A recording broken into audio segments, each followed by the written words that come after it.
few years ago, I broke into my own house. I had just driven home. It was around midnight in the dead of Montreal winter. I'd been visiting my friend Jeff across town, and the thermometer on the front porch read minus 40 degrees. And don't bother asking if that's Celsius or Fahrenheit. Minus 40 is where the two scales meet. It was very cold. And as I stood on the front porch fumbling in my pockets, I found I didn't have my keys. In fact, I could see them through the window lying on the dining room table where I had left them. So I quickly ran around and tried all the other doors and windows, and they were locked tight. I thought about calling a locksmith. At least I had my cell phone, but at midnight, it could take a while for a locksmith to show up, and it was cold. I couldn't go back to my friend Jeff's house for the night because I had an early flight to Europe the next morning, and I needed to get my passport in my suitcase. So, desperate and freezing cold, I found a large rock, and I broke through the basement window, cleared out the shards of glass. I crawled through. I found a piece of cardboard and taped it up over the whole opening, figuring that in the morning on the way to the airport I could call my contractor and ask him to fix it. This was going to be expensive, but probably no more expensive than a middle-of-the-night locksmith. So I figured under the circumstances I was coming out even.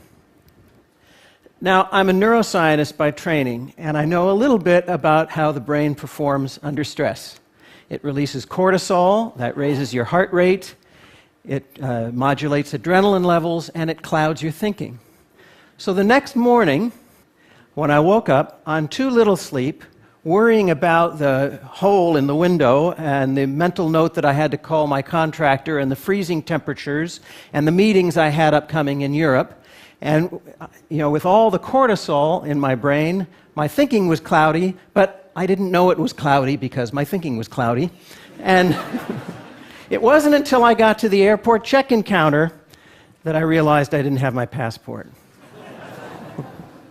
So I raced home in the snow and ice, 40 minutes, got my passport, raced back to the airport. I made it just in time, but they had given away my seat to someone else, so I got stuck in the back of the plane next to the bathrooms in a seat that wouldn't recline on an 8-hour flight.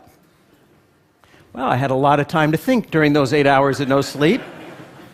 And I started wondering, are there things that I can do, systems that I can put into place that'll prevent bad things from happening?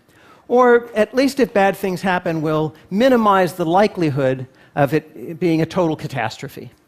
So I started thinking about that, but my thoughts didn't crystallize until about a month later. I was having dinner with my colleague Danny Kahneman, the Nobel Prize winner, and I somewhat embarrassedly told him about having broken my window and forgot my passport.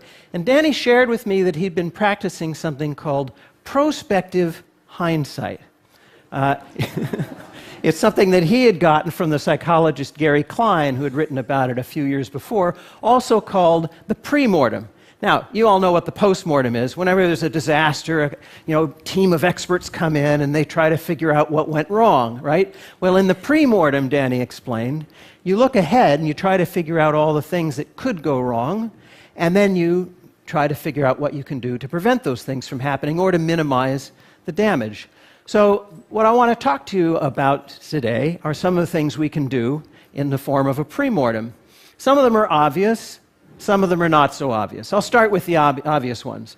Around the home, designate a place for things that are easily lost. Now, this sounds like common sense, and it is, but there's a lot of science to back this up based on the way our spatial memory works. There's a structure in the brain called the hippocampus that evolved over tens of thousands of years to keep track of the locations of important things.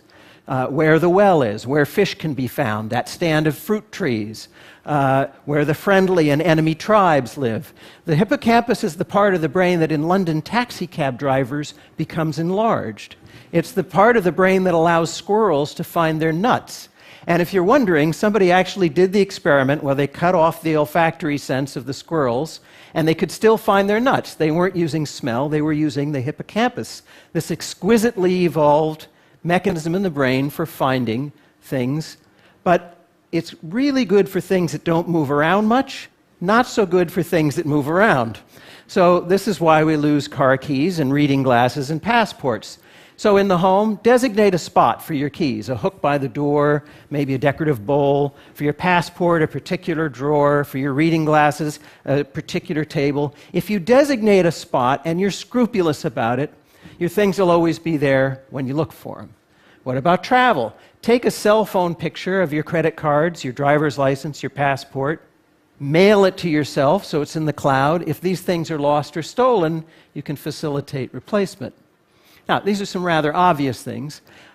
Remember, when you're under stress, the brain releases cortisol. Cortisol is toxic, and it causes cloudy thinking. So part of the practice of the premortem is to recognize that under stress, you're not going to be at your best, and you should put systems in place.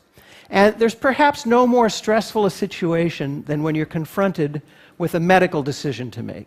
And at some point, all of us are going to be in that position where we have to make a very important decision about the future of our medical care or that of a loved one to help them with the decision. And so I want to talk about that. And I'm going to talk about a very particular medical condition, but this stands as a proxy for all kinds of medical decision making, and indeed for financial decision making and social decision making, any kind of decision you have to make that would benefit from a rational assessment of the facts. So, suppose you go to your doctor and the doctor says, I just got your lab work back. Your cholesterol is a little high. Now, you all know that high cholesterol is associated with an increased risk of cardiovascular disease, heart attack, stroke. And so you're thinking having high cholesterol isn't the best thing. And so the doctor says, I'd like to give you a drug that'll help you lower your cholesterol, a statin. And you've probably heard of statins. You know that they're among the most widely prescribed drugs in the world today. You probably even know people who take them. And so you're thinking, yeah, give me the statin.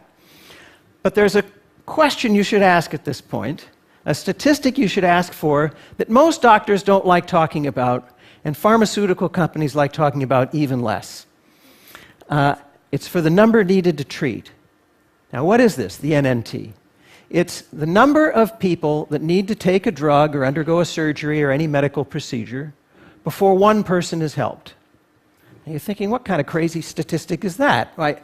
The number should be 1. My doctor wouldn't prescribe something to me if it's not going to help. But actually, medical practice doesn't work that way. And it's not the doctor's fault. If anybody's fault, it's the fault of scientists like me. We haven't figured out the underlying mechanisms well enough. But GlaxoSmithKline estimates that 90% of the drugs work in only 30 to 50% of the people. So the number needed to treat for the most widely prescribed statin, what do you suppose it is? How many people have to take it before one person's helped? 300. This is according to research by research practitioners Jerome Groopman and Pamela Hartzband, independently confirmed by Bloomberg.com. I ran through the numbers myself. 300 people have to take the drug for a year before one heart attack, stroke, or other adverse event is prevented. Now, you're probably thinking, well, okay, 1 in 300 chance of lowering my cholesterol. Why not, doc? Give me the prescription anyway. But you should ask at this point for another statistic, and that is, tell me about the side effects, right? So for this particular drug, the side effects occur in 5% of the patients. And they include terrible things, debilitating muscle and joint pain, gastrointestinal distress. But now you're thinking, well, 5%, not very likely it's going to happen to me. I'll still take the drug. But wait a minute. Remember, under stress, we're not thinking clearly. So think about how you're going to work through this ahead of time so you don't have to manufacture the chain of reasoning on the spot. 300 people take the drug, right? One person's helped. 5% of those 300 have side effects. That's 15 people. You're 15 times more likely to be harmed by the drug than you are to be helped by the drug. Now, I'm not saying whether you should take the statin or not. I'm just saying you should have this conversation with your doctor. Medical ethics requires it. It's part of the principle of informed consent. You have the right to have access to this kind of information to begin the conversation about whether you want to take the risks or not. Now, you might be thinking I've pulled this number out of the air for shock value. But in fact, it's rather typical, this number needed to treat. For the most widely performed surgery on men over the age of 50, removal of the prostate for cancer, the number needed to treat is 49. That's right, 49 surgeries are done for every one person who's helped. And the side effects in that case occur in 50% of the patients. They include impotence, erectile dysfunction, urinary incontinence, rectal tearing, fecal incontinence, and if you're lucky, and you're one of the 50% who has these, they'll only last for a year or two. So the idea of the premortem is to think ahead of time to the questions that you might be able to ask that will push the conversation forward. You don't want to have to manufacture all of this on the spot. And you also want to think about things like quality of life, because you have a choice oftentimes. Do I want a shorter life that's pain-free, or a longer life that might have a great deal of pain towards the end? These are things to talk about and think about now with your family and your loved ones. You might change your mind in the heat of the moment, but at least you're practiced with this kind of thinking. Remember, our brain under stress releases cortisol. And one of the things that happens at that moment is a whole bunch of systems shut down. There's an evolutionary reason for this. Face to face with a predator, you don't need your digestive system or your libido or your immune system, because if your body is expending metabolism on those things and you don't react quickly, you might become the lion's lunch, and then none of those things matter. Unfortunately, one of the things that goes out the window during those times of stress is rational, logical thinking, as Danny Kahneman and his colleagues have shown. So we need to train ourselves to think ahead to these kinds of situations. I think the important point here is recognizing that all of us are flawed. We all are going to fail now and then. The idea is to think ahead to what those failures might be, to put systems in place that will help minimize the damage, or to prevent the bad things from happening in the first place. Getting back to that snowy night in Montreal, when I got back from my trip, I had my contractor install a combination lock next to the door with a key to the front door in it, an easy-to-remember combination. And I have to admit, I still have piles of mail that haven't been sorted and piles of emails that I haven't gone through. So I'm not completely organized, but I see organization as a gradual process, and I'm getting there. Thank you very much.